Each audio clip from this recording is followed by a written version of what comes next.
नमस्कार दोस्तों, स्वागत है आपका बीके न्यूज़ में। खबर श्रद्धा मर्डर केस को लेकर, जहां पर सबकी नज़र इस बात पर है कि आफताब क्या कुछ खुलासे नार्को टेस्ट में कर सकता है। लेकिन नार्को टेस्ट किए जाने से पहले सामने आई है 50 सवालों की वो लिस्ट जो नार्को टेस्ट के दौरान आफताब से पूछे जाएंगे। वो एक एक करके आपको बताते हैं कि सवाल यहाँ पर क्या क्या पूछ सकती है या पूछेगी जो टीम है नार्को टेस्ट कंडक्ट करने वाली। पहला सवाल बताया जा रहा है, पूछा जाएगा कि आपका पूरा नाम क्या है। पहला स्टार्टिंग जो होती है वो सवालों से इस तरीके से होती है जो बहुत ही हल्के सवाल हों। दूसरा सवाल बताया जा रहा है कि डेट ऑफ बर्थ क्या है आपकी। तीसरा सवाल कहा जा रहा है कि आप कहाँ के रहने वाले हो, ये पूछा जाएगा। चौथा सवाल है कि आपके घर का पता क्या है।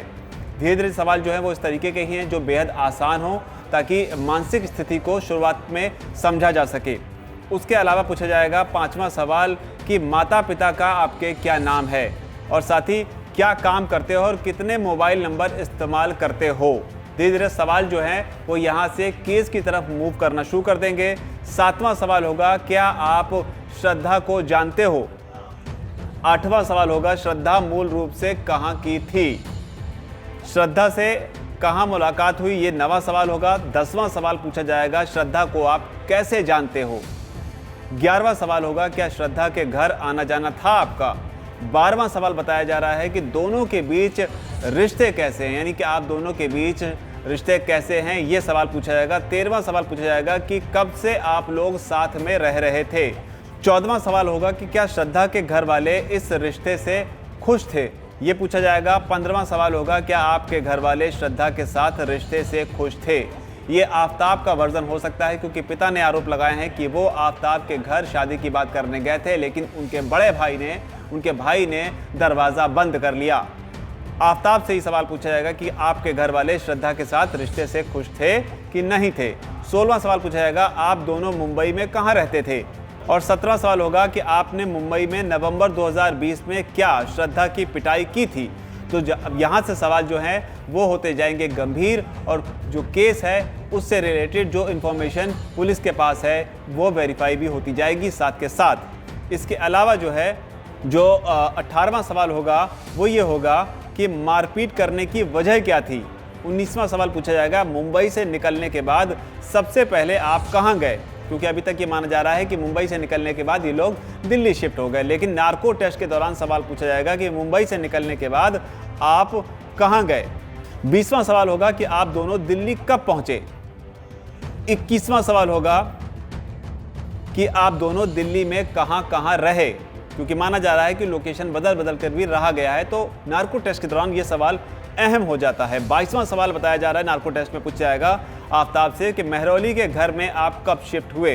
23वां सवाल होगा श्रद्धा का मर्डर कब और कहाँ किया। ये बड़ा और बेहद अहम सवाल कि श्रद्धा को आपने कब और कहाँ पर मारा। इसके अलावा 24वां सवाल 18 मई के दिन क्या हुआ था। जैसा कि मैं कह रहा हूं सवाल जो है अब गंभीर होते जाएंगे। 18 मई के दिन क्या हुआ था। 25वां सवाल कि क्या तुम दोनों के बीच झगड़ा हुआ था। 26वां सवाल विवाद किस बात पर हुआ था। 26वें के बाद 27वां सवाल कि उस दिन कमरे के अंदर क्या हुआ था, जो कि बेहद अहम बात है। पुलिस जानना चाहती है कि उस दिन कमरे के अंदर क्या हुआ था। 28वां सवाल होगा कि तुमको गुस्सा क्यों आया था, यानी किस बात पर बात इतनी बढ़ी कि इसने श्रद्धा का कत्ल कर दिया।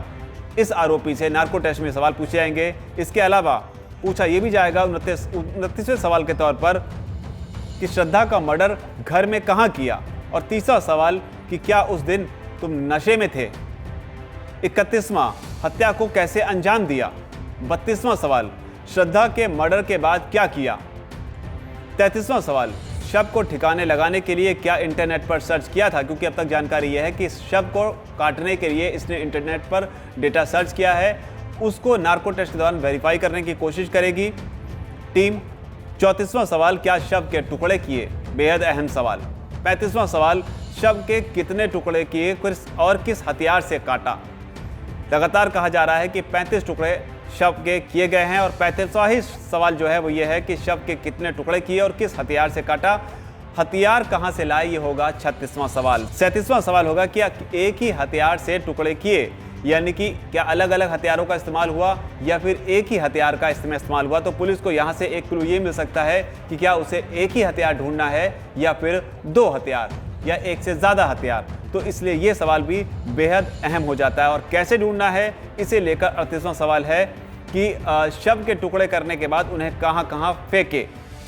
और 39वां सवाल है कि क्या वारदात में कोई और भी शामिल है, बेहद अहम। क्या अकेले ही इसने इतनी बड़ी जघन्य अपराध को अंजाम दिया या इसके साथ कोई और भी इसकी टीम का हिस्सा रहा, क्योंकि लगातार इस तरह की बातें भी उठ रही हैं कि एक्स्ट्रा कोई अफेयर की वजह से या किसी और कारण की वजह से भी हत्या हुई है। तो इस केस में ये सवाल भी बेहद अहम हो जाता है। 40वां सवाल पूछा जाएगा कि क्या पहले भी श्रद्धा के खून की कोशिश की थी, यानी कि ये भी बड़ा अहम सवाल है कि इससे पहले भी कभी मारने की कोशिश की हो और आप असफल रह गए हों। इसलिए ये सवाल भी अहम हो जाता है कि इससे पहले भी श्रद्धा का खून करने की कोशिश की थी। श्रद्धा के मोबाइल को कहाँ फेंका, क्योंकि मोबाइल मिलना बेहद ज़रूरी है, इसलिए 41वां सवाल यही है कि श्रद्धा के मोबाइल को आपने कहाँ फेंका। 42वां सवाल है हत्या वाले दिन जो दोनों ने कपड़े पहने हुए थे वो कहाँ हैं, क्योंकि पुलिस की कोशिश यही है कि सबूत जुटाए जाएं, क्योंकि कोर्ट में नार्को टेस्ट नहीं बल्कि नार्को टेस्ट से पैदा होने वाले सबूत ही मान्य हैं। सबूतों का मिलना बेहद ज़रूरी है और इसीलिए ये सवाल पूछा जाएगा कि आप लोगों ने जो कपड़े पहने हुए थे वो कहाँ हैं, हथियार को कहाँ फेंका। लगातार ये कहा जा रहा है कि एक पॉइंट में इसने हथियार फेंका हुआ, उसे खाली भी कराया जा रहा है, उसमें सिर फेंका हुआ है, उसके लिए उसको खाली कराया जा रहा है। लेकिन यहाँ पर जो सवाल है 43वां सवाल है कि हथियार को कहाँ फेंका। ये एक बड़ा सवाल है क्योंकि हथियार ही पुलिस के लिए सबसे ज़्यादा इंपॉर्टेंट है सिर के अलावा। तो ये 43वां सवाल है। 44वां सवाल ये पूछा जाएगा कि कितने दिन तक जंगल में शव के टुकड़े तुम फेंकते रहे, ये भी बताना होगा उस नार्को टेस्ट के दौरान आफ्ताब को। 45वां सवाल होगा सबूतों को छिपाने के लिए क्या तुम दिल्ली से बाहर गए, क्योंकि अलग अलग लोकेशंस पर भी सर्च ऑपरेशन चलाए जा रहे हैं, इसलिए यह सवाल भी अहम है कि क्या दिल्ली से बाहर भी गए।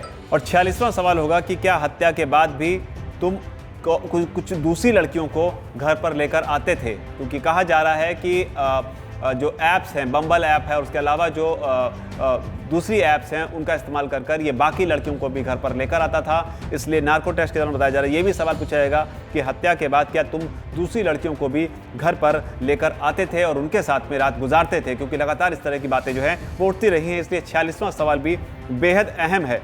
47वां सवाल पूछा जाएगा उन लड़कियों से जान पहचान कैसे हुई, क्योंकि पुलिस के पास जो उसकी थ्योरी है, उसके पास जो इन्फॉर्मेशन है, उसके हिसाब से जो तमाम डेटिंग ऐप्स हैं उनके जरिए लड़कियों से मुलाकात हुई। पुलिस उसे नार्को टेस्ट के दौरान वेरीफाई करने की कोशिश करेगी कि इन लड़कियों से मुलाकात आपकी कैसे हुई।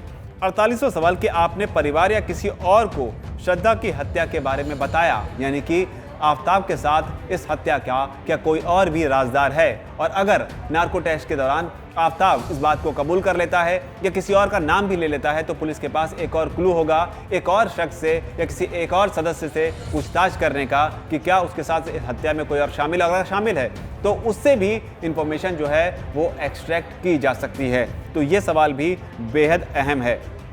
साथ ही 49वां सवाल है कि श्रद्धा के मर्डर के बाद किस लड़की को घर लाए थे, यानी कि अगर आफ्ताब बताता है कि वो किस लड़की को घर लेकर आया था तो पुलिस की टीम उस लड़की से भी पूछताछ करेगी और वहां से भी संभवतः कुछ ना कुछ इंफॉर्मेशन पुलिस के हाथ लग सकती है। इसलिए अहम है 49वां सवाल कि जिस कथित लड़की के साथ में रात गुजारने की बात हो रही है आफ्ताब के मौत के बाद, कत्ल करने के बाद, वो लड़की कौन थी वो भी जानने की कोशिश यहाँ पर टीम करेगी। और साथ ही पूछा जाएगा कि अचानक गुस्सा आने पर जान ली या फिर ये कोई प्लान्ड मर्डर था।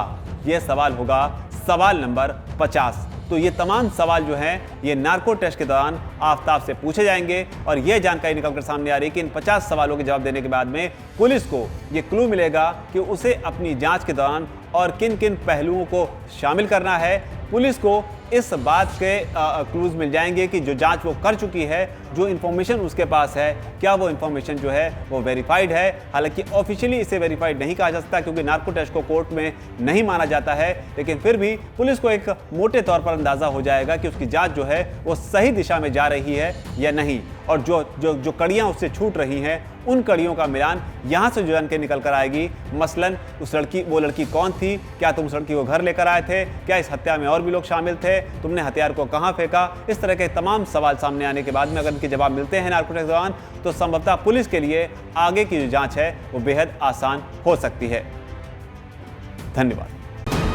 वीके न्यूज, राष्ट्र के नाम।